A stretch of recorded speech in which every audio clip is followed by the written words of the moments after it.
Good morning, and thank you for being part of this extraordinary event in our AUB New York office in the Depth Center and on campus at AUB. Our Board of Trustees has just met this morning, and we're going to continue to be meeting. We're now joined by distinguished guests, members of our International Advisory Council, students and faculty in Beirut, and of course by our speaker and award recipient, Professor Freeman Dyson.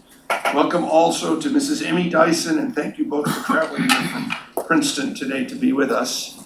No thanks for administering a beating to my beloved Eli's this weekend. You can see the enthusiastic group on the screen. Chair of AUB's Physics Department, Professor Jihad Zuma, an extraordinary faculty member and scientist himself, recently awarded tenure. He's been just moderating a panel today at AUB on Professor Dyson's contributions to science and society. He's joined by Professor Taman Amin, Chair of the Department of Education. Dr. Imad Barghouthi added a message by video from East Jerusalem about his personal experience of Professor Dyson's commitment to science. We have invited Professor Dyson to be AUB's first recipient of the Presidential Science and Humanism Award, which we will present to him in a ceremony later this evening at the Morgan Library. The award is a new one and a unique one. It recognizes professional research of the highest quality, but also personal example that reflect AUB's cross-cultural, multidisciplinary legacy and mission. The award emphasizes dynamic scholarship that challenges and expands established boundaries, highlighting the quest for humanity's self-preservation, dignity, and spirit of respectful engagement among people everywhere, but it also recognizes fully freedom of inquiry and courage in humanitarian legacy and in human philosophy. Indeed, Professor Dyson's scientific inquiries have enlightened generations of men and women about the mystery and the order of our universe. While his personal example inspires them and their nations to be guided by humanistic values, he has ventured towards distant galaxies to explore the nature of the cosmos. But he also is human enough to marvel and write about the beauty in trees and birds and violins. He stretches the boundaries of knowledge in mathematics and quantum electrodynamics, in astrophysics, and other scientific arenas, while simultaneously exploring the mysteries of faith, ethics, and human nature. The techniques he used in physics form the foundations for most modern theoretical work in elementary particle physics and quantum many-body problems. He's made highly original, important contributions to an astonishing range of topics, from number theory to adaptive optics. But also, he's been someone who's taken strong, courageous positions. His strong public criticism of the government of Israel and support for Dr. Imad Barghouthi of Al-Quds University, who was detained twice by Israel, is a reflection of his courage and his ability to stand up for that which is really right and that which is really just. It is in AUB's interest and our honor to be associated with Professor Dyson. He is a scholar who understands the full extent of scholarship as the search for the truth. He is a public activist and a public intellectual, a writer and a scientist. While AUB is honored to honor him with this award because his life exemplifies the life of the mind and the life of the soul, he also honors us with his presence today. I'd like to now invite Professor Dyson to talk to us about biological and cultural evolution, 6 characters in search of an author. Following his talk, journalist Rami Khouri, who's here with us today in New York, and being a good sport as his Yankees lost to my Red Sox, will moderate a Q&A with our audience in both Beirut and New York. Professor Dyson, we are truly honored to have you here with us today, and we thank you for sharing your creative thinking.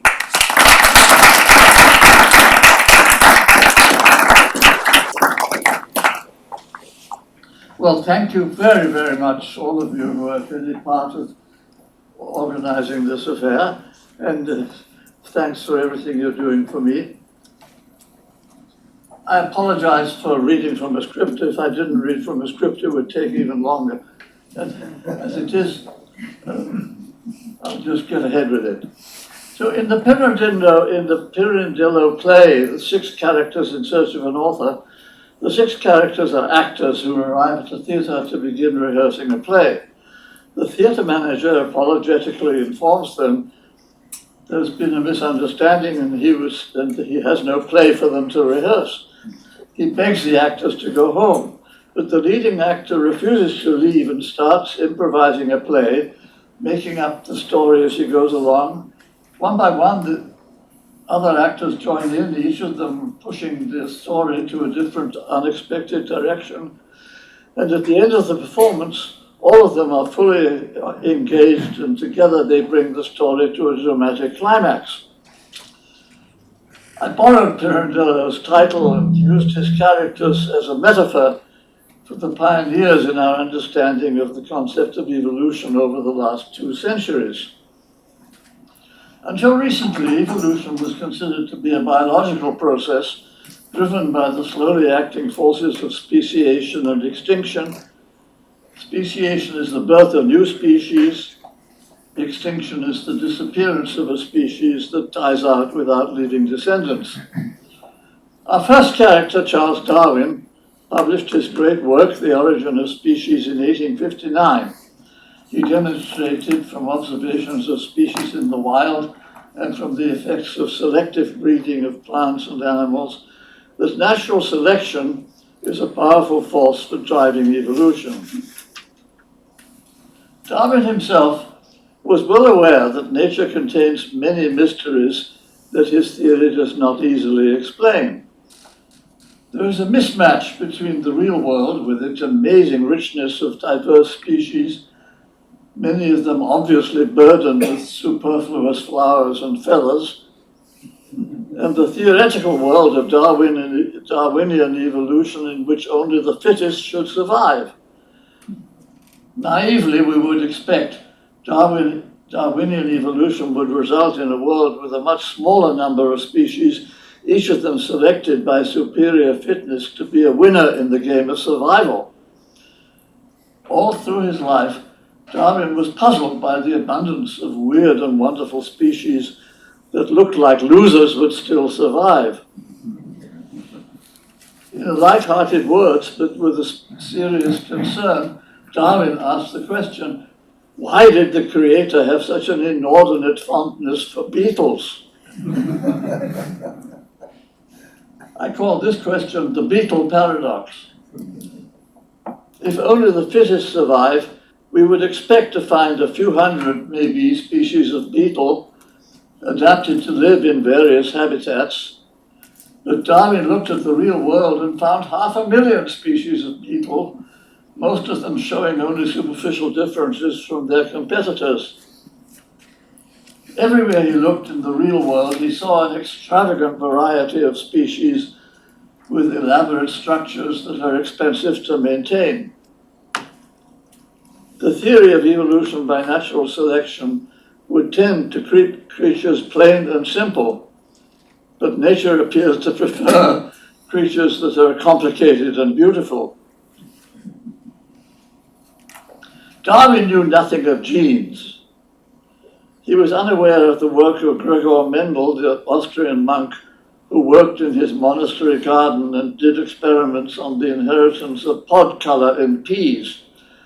Mendel discovered that heritable traits such as pod color are inherited in discrete packages which he called genes.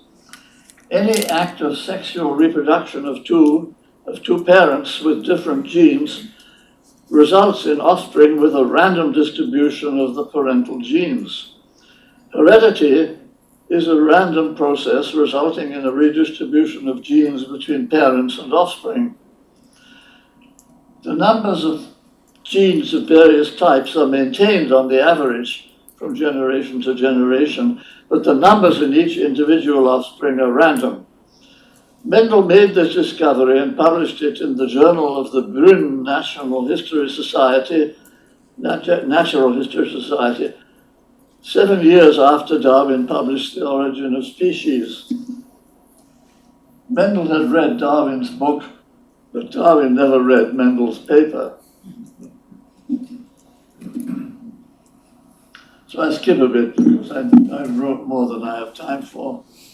Mendel's essential insight was to see that sexual reproduction is a system for introducing randomness into inheritance. In peas, as in humans, inheritance is carried by genes that are handed down from generation to generation. His simple theory of inheritance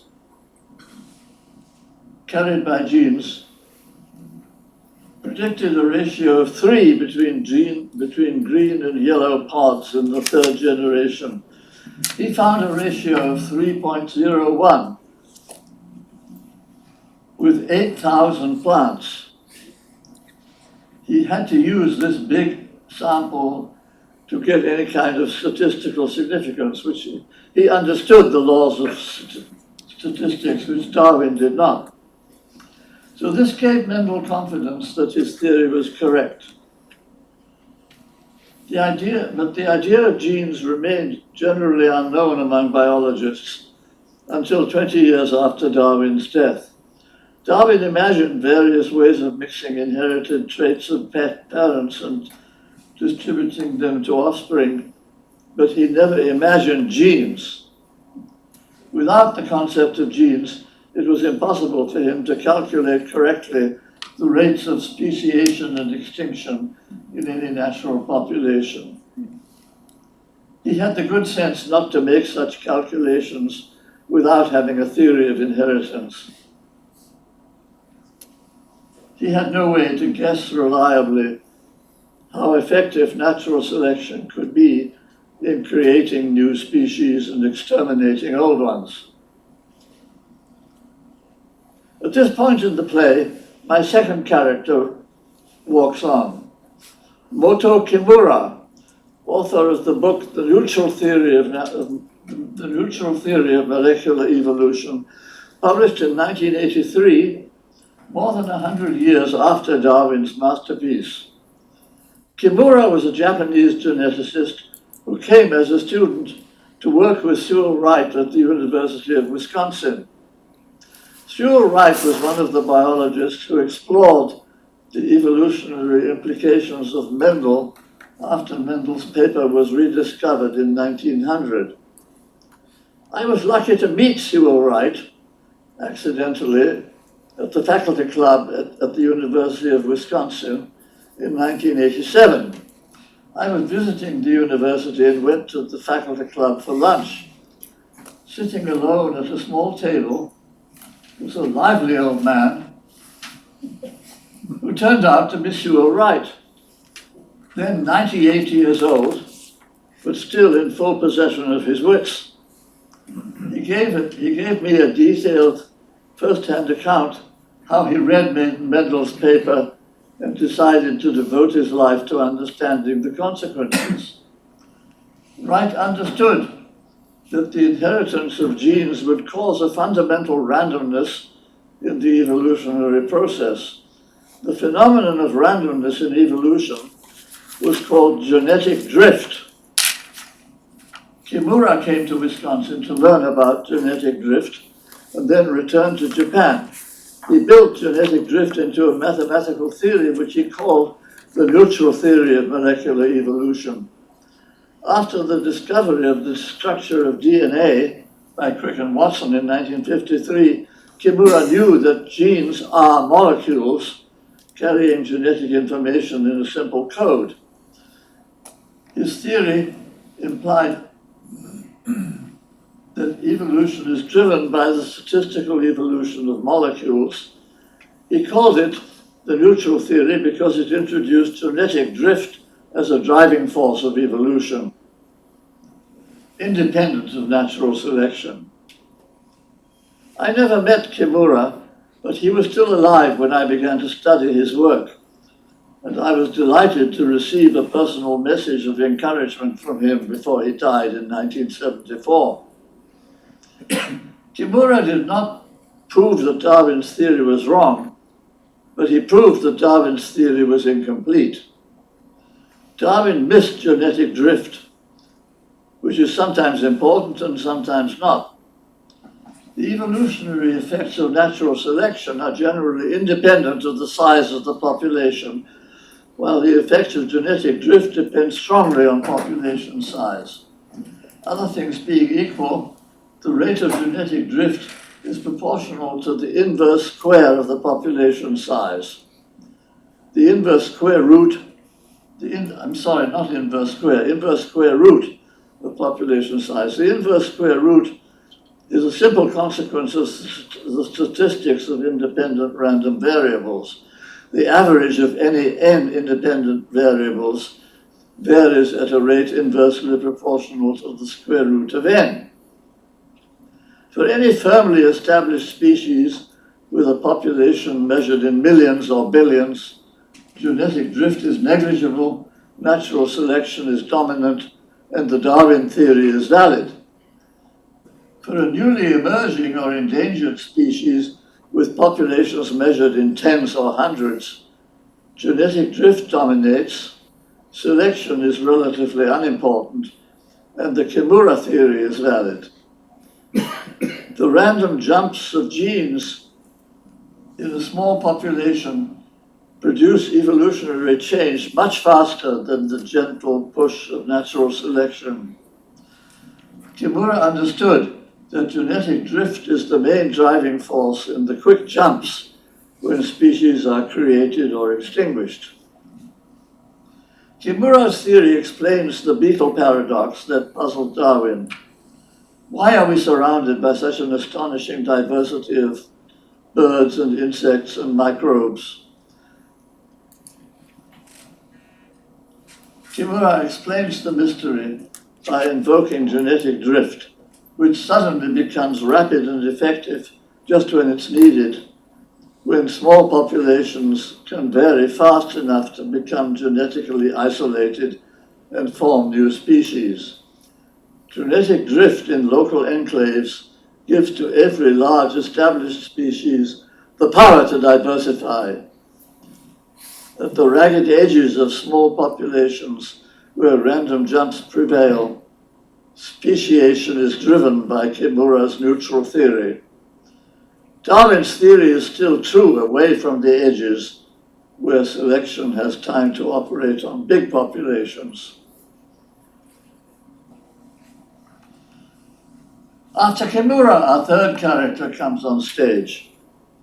She is Ursula Goodenough, a biologist born in 1943 and still active at Washington University in St. Louis.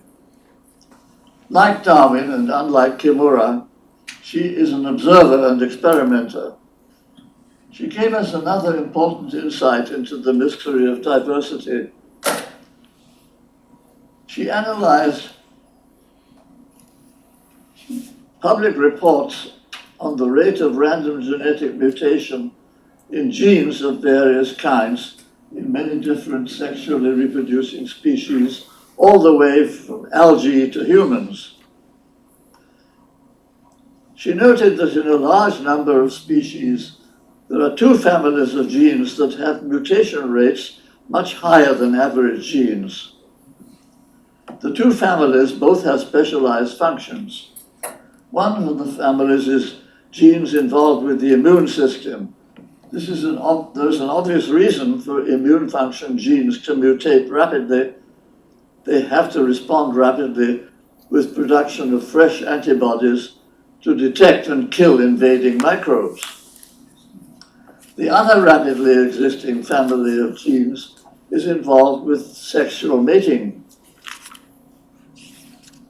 Goodenough observed that there is a systematic tendency for any genes active in the rituals of mating to mutate fast. The reason for this accelerated variation of mating genes is not obvious. Nature is forcing genetic drift to move faster in mating systems than in other bodily functions. If this is generally true, as Goodenough observes, it means genetic drift in mating systems must have a special importance as a driving force of evolution. She proposes a general theory to explain the facts. In the big picture of life evolving over billions of years, established species with large populations evolve slowly and have a mainly conservative effect on the balance of nature. The big jumps in evolution occur when established species become extinct and new species with small populations diversify. The big jumps made by new species are driven by genetic drift. For small populations to form new species, they must become genetically isolated. The rapid change of mating systems is nature's quick way to genetic isolation. Goodenough concludes, the rapid mutation of mating systems is nature's way of achieving big jumps in large-scale evolution. Rapidly evolving mating systems gave nature the diversity of species that astonished Darwin. 20 years ago, Goodenough wrote a paper with the title Rapid Evolution of Sex-Related Genes, describing her observations and her conclusions. I consider this paper a great piece of work, a classic comparable with the books of Darwin and Kimura. But there is an orthodox dogma prevalent among molecular biologists saying that natural selection operates only on individual genes in individual organisms and does not operate on groups or species as a whole. Goodenough goes flatly against this dogma when she suggests the selection of genes promoting rapid speciation is the main driving force of evolution. Her theory of evolution explicitly gives the interest of the species priority over the interest of the individual. Darwin himself did not believe that dogma. The title of his book shows he considered natural selection to operate directly on species, not only on individuals. The dogma arose in the community of molecular biologists. They became intoxicated with the beauty and simplicity of the DNA molecule. It seems to them that evolution was reduced to simple chemistry, and the chemistry of DNA could only act on individual genes. But as usual, the real world of nature is more complicated. The picture of nature revealed by Kimura and Goodenough is new and striking. Nature loves to gamble. Nature thrives by taking risks. She scrambles mating systems so as to increase the risk that individual parents will fail to find mates. The increase of risk of sterility of individuals is a part of nature's plan. She imposes the increased risk on the whole population so that a rare event will occur with greater probability when a pair of lucky parents whose names might happen to be Adam and Eve are born with matching mating systems unlike their contemporaries. That rare event gives one pair of parents a chance to give birth to a new species. Nature knows how to play the odds. By putting her thumb on the mating system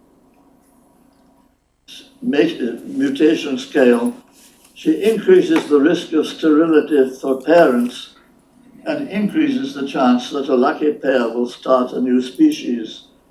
Nature knows in the long run, established species are expendable and new species are essential.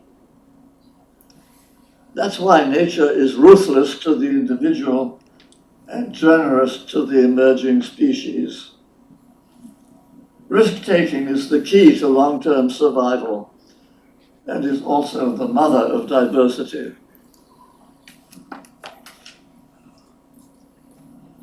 So with three characters on stage, it would appear our play is coming close to an end. But then a fourth character bursts in, jumping back 100 years into the past and telling a different story. His name is Herbert Wells. Born in 1866, educated as a biologist, but using his knowledge of biology to give us a fresh view of evolution.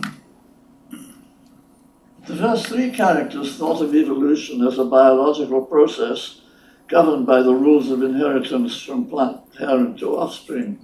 Wells saw biological evolution as only a part of a bigger story.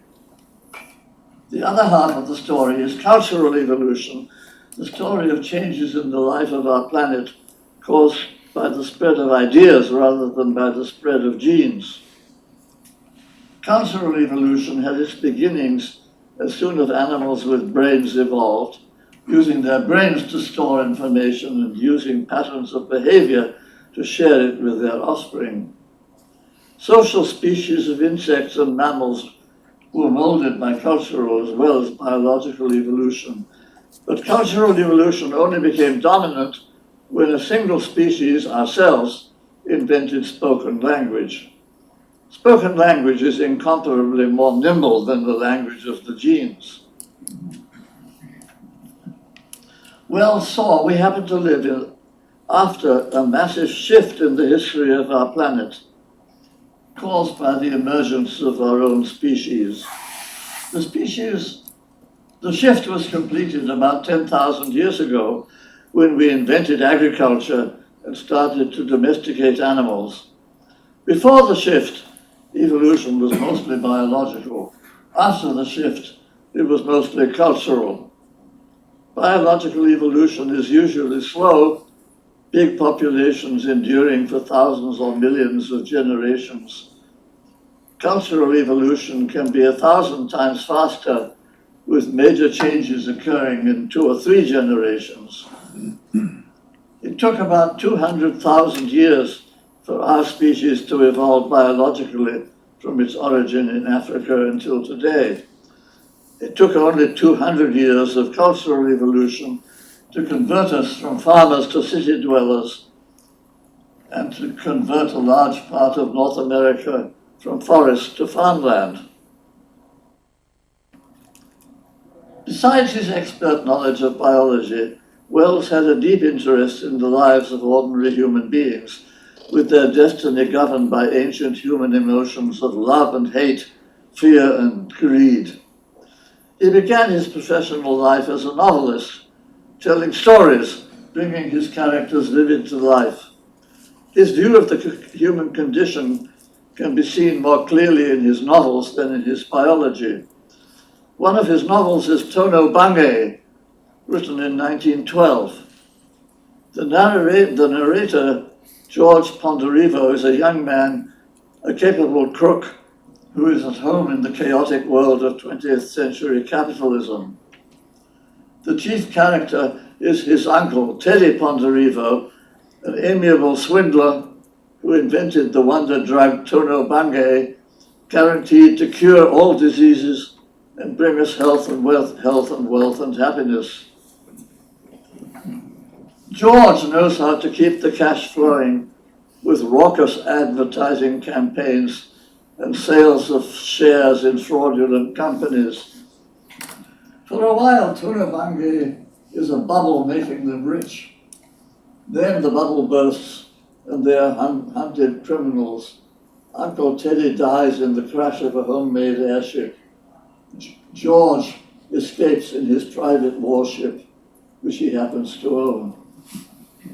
The last chapter of the novel is entitled Night and the Open Sea, with George's ship swiftly and silently slicing through the dark waves. Wells is writing with a premonition of the horrors of World War I, which broke out 2 years later, destroying millions of lives who would sacrifice themselves to the tribal gods of empire and country. The owners of warships would survive to find new victims. That was very much a part of Wells's view of life, that it is evil as well as good as driving the story. Another novel, The Time Machine, is concerned directly with evolution. The time traveler finds himself in the future, 800,000 years ahead of today. Wells draws one of the bleakest pictures of the future ever imagined. Humans have evolved downhill into two degenerate species, predators and prey, with diminished bodies and diminished minds. The predators are the Morlocks, living like rats in the cellars of ruined buildings. The prey are the Eloi, living aimless lives on the surface in beautiful surroundings, tended like cattle by the Morlocks as a source of meat. The time traveler befriends an Eloi girl who gives him 2 flowers to take home with him. The story ends with the time traveler vanished in another trip in the future, leaving behind the 2 withered flowers. The flowers are proof that even after the spark of reason has been extinguished, friendship and gratitude live on in the human soul. Wells's biggest work is The Outline of History. Published in 1920, a picture of cultural evolution as the main theme of history. He begins with a proud claim: this outline of history is an attempt to tell truly and clearly in one narrative the whole story of life and mankind as far as it is known. The next 50 pages describe the biological evolution up to the rise of the 2 human species, modern man and Neanderthal man. A famous picture by the illustrator John Horrobin shows Wells's literary rival George Bernard Shaw as a Neanderthal emerging from a cave, with the cartoon, our Neolithic ancestor, our Neanderthal ancestor, not actually a Neanderthal, but a parallel species. The recent discovery of a substantial fraction of Neanderthal genes in modern Europeans shows that Wells's joke came close to the truth. After the Neanderthals come the cave painters in France and Spain. Cultural evolution has begun and dominates the story from that time forward. Halfway through the story comes the birth of the great world religions: Buddhism, Judaism, Christianity, Islam. Wells tells the story of those religions with a sympathetic eye, recognizing their crucial importance in the cultural evolution. He gives an evocative account of the life and death of Jesus with a memorable Horrobin illustration: 3 crosses on the hill of Golgotha in evening twilight. The caption says, "The darkness closed upon the hill. The distant city set about its preparations for the Passover. Scarcely anyone but that knot of mourners on their way to their homes troubled whether Jesus of Nazareth was still dying or already dead." From Golgotha, the story continues, with empires rising and falling, wars and pestilences raging, wealth and industry growing, and always quietly in the background, the great religions with their holy books, preserving the words of the prophets, raising the hopes of powerless people with visions of a better world. The history ends with the catastrophe of World War I, and with the abortive attempt still in progress while Wells was writing to establish a League of Nations with effective power to keep the world at peace. As a result of cultural evolution, a single species now dominates the ecology of our planet, and cultural evolution will dominate the future of life so long as any species with a living culture survives. When we look ahead to imagine possible futures, cultural evolution must be our dominant concern. But biological evolution has not stopped and will not stop. As cultural evolution races ahead like a hare, biological evolution will continue its tortoise crawl to shape our destiny.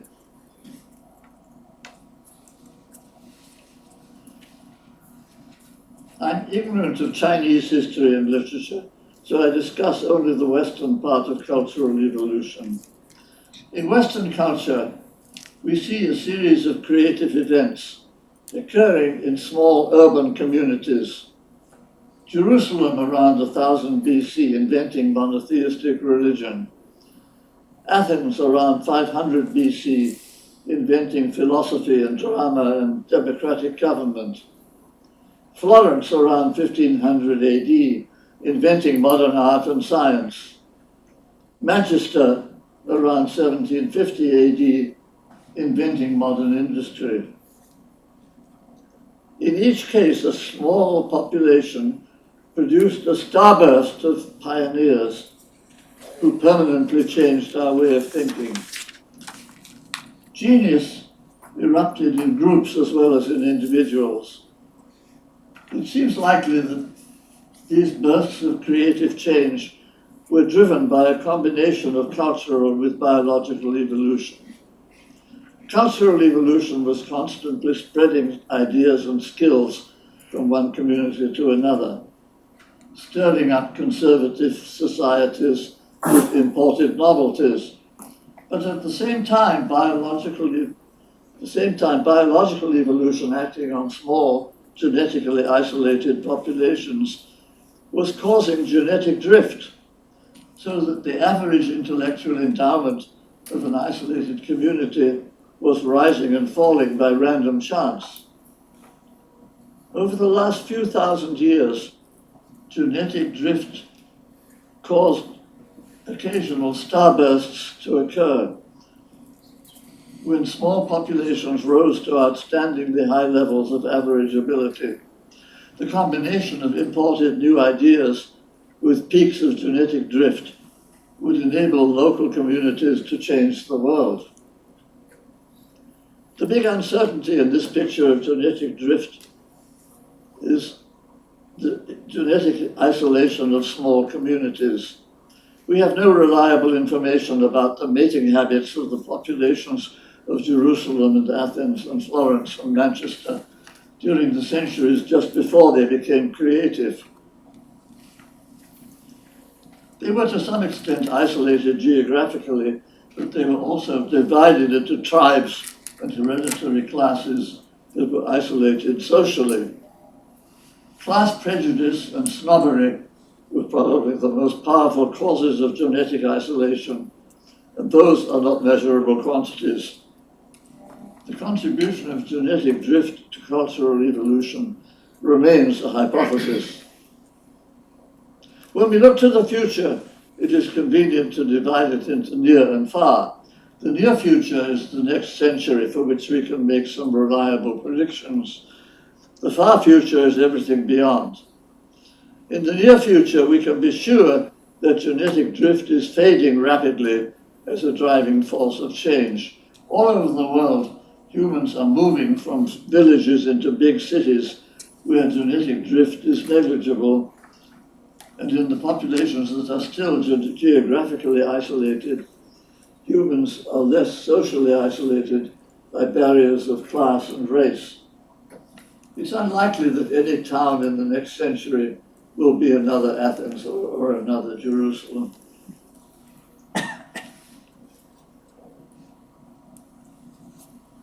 Wells ends his outline with a glimpse of the far future where nothing is certain and all predictions are guesswork.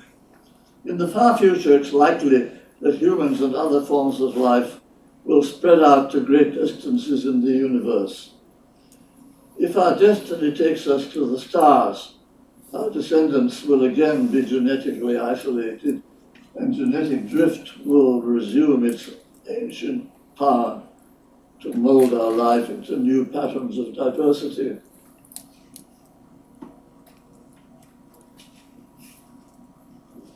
The strongest driving force of cultural evolution today is science. Science is the international enterprise that brings us together most powerfully in a common purpose, requiring us to share ideas and tools, economic resources and material benefits. The task of East and West in this century will be to work together as friends in science and technology, while respecting our differences in politics and culture. When we look to the future beyond 1 or 2 centuries, expansion of the domain of life into the universe will be inevitable and also desirable for many reasons. Inevitable because biotechnology and space technology will provide the means for life to make the big jump. Desirable because the cultural evolution of creative new societies requires more elbow room than a single planet can provide. Creative new societies need room to take risks and make mistakes, far enough away to be effectively isolated from their neighbors. Life must spread far afield to continue the processes of genetic drift and diversification of species which drove evolution in the past.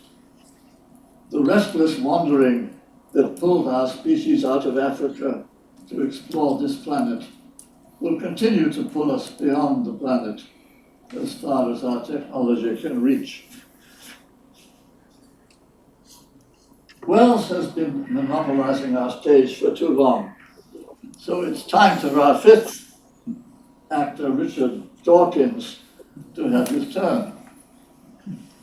Wells was at heart a novelist, portraying history as a story of human beings with ideas and emotions, as well as neurons and genes. Dawkins is a biologist who began his career with the study of animal behavior, only later transferring his attention to humans. Dawkins published his great work, The Selfish Gene, in 1976. He's interested in general patterns of behavior rather than individual humans. His book portrays human society as a mechanical system of agents with behavior governed by genes, similar to a collection of machines with behavior governed by computer programs.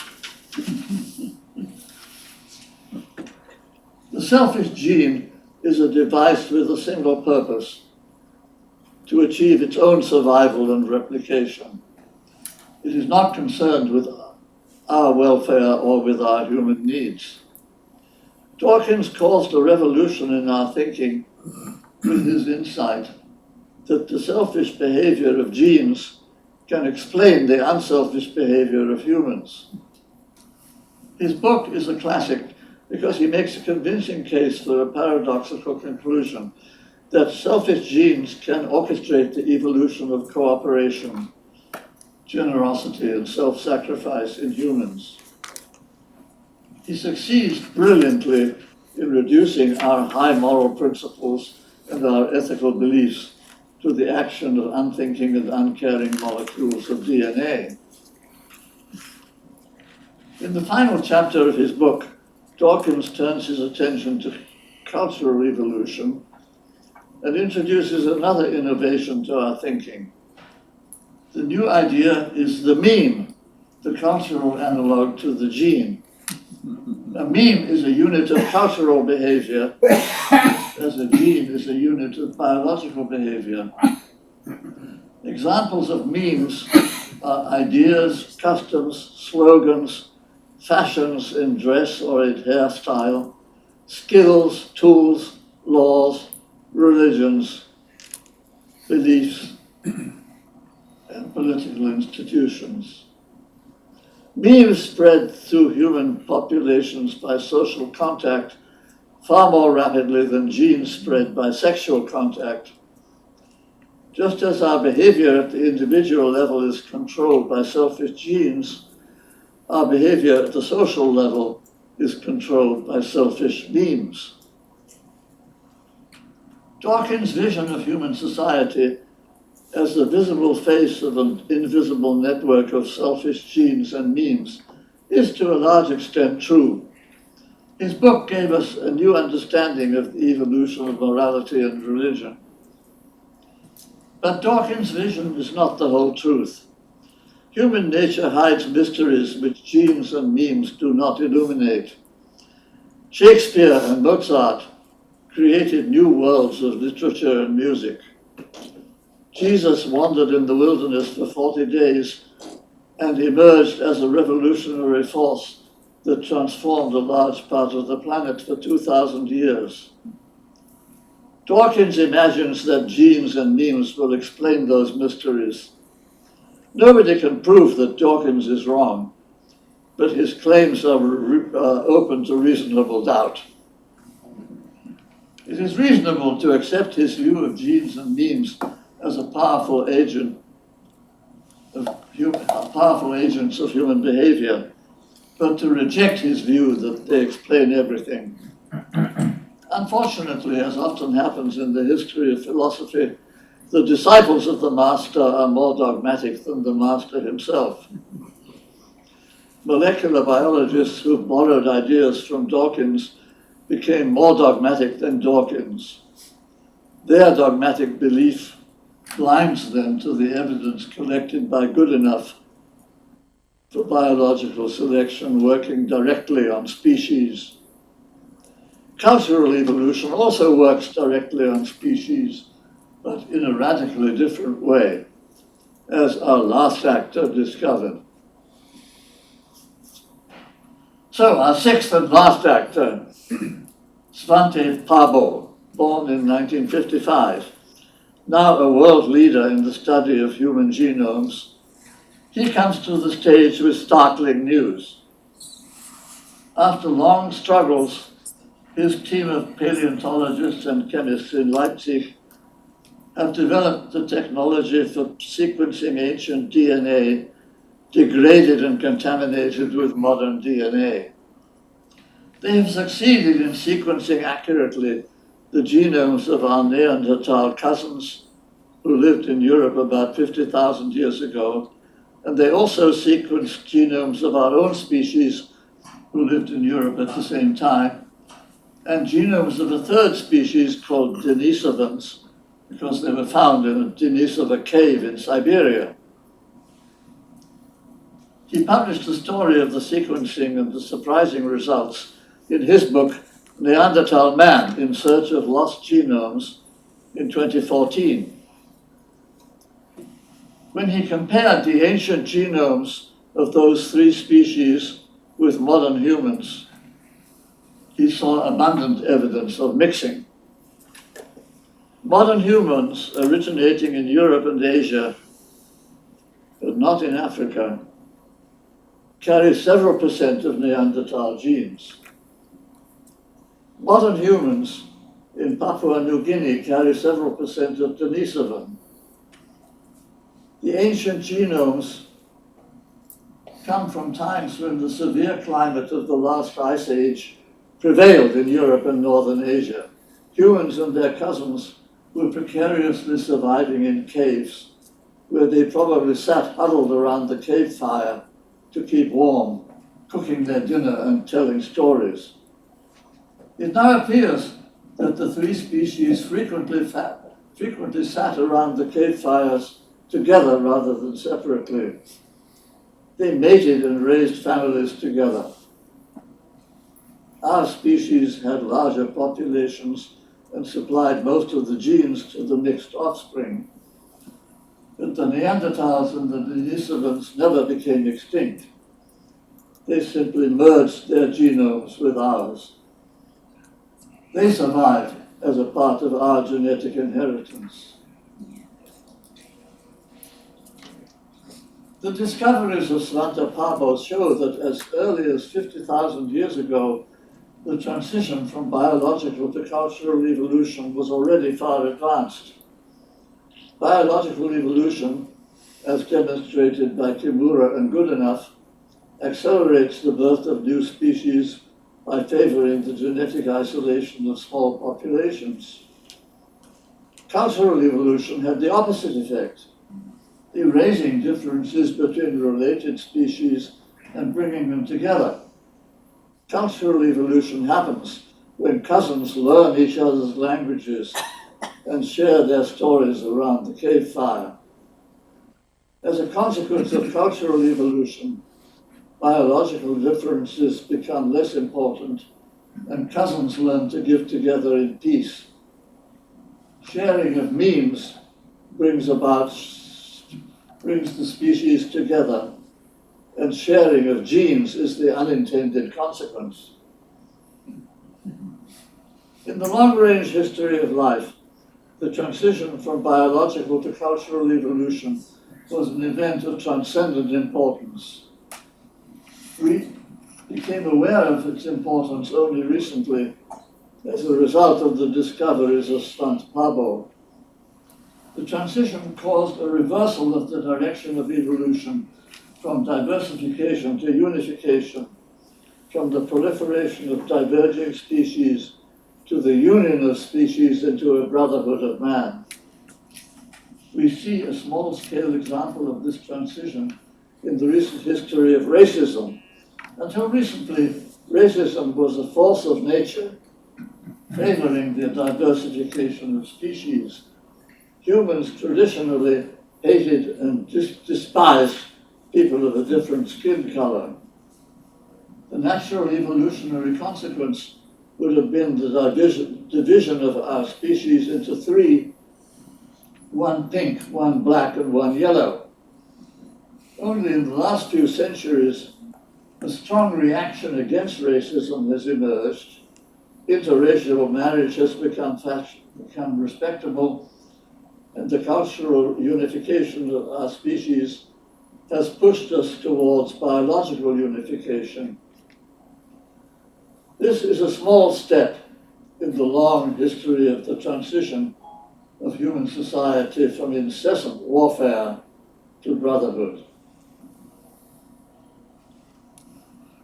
With our 6 actors all on stage, the play begins and my talk ends. The great task of our species in the next few centuries is to make brotherhood effective and permanent. Our new understanding of biological and cultural evolution will help us to see more clearly what we have to do. The American University in Beirut will have an important part to play in the future, as it has in the past, promoting brotherhood in the crucial area of the Middle East, the cradle of Western civilization, which became a cauldron of hatred and bloodshed. I do not presume to tell the university how to solve its problems.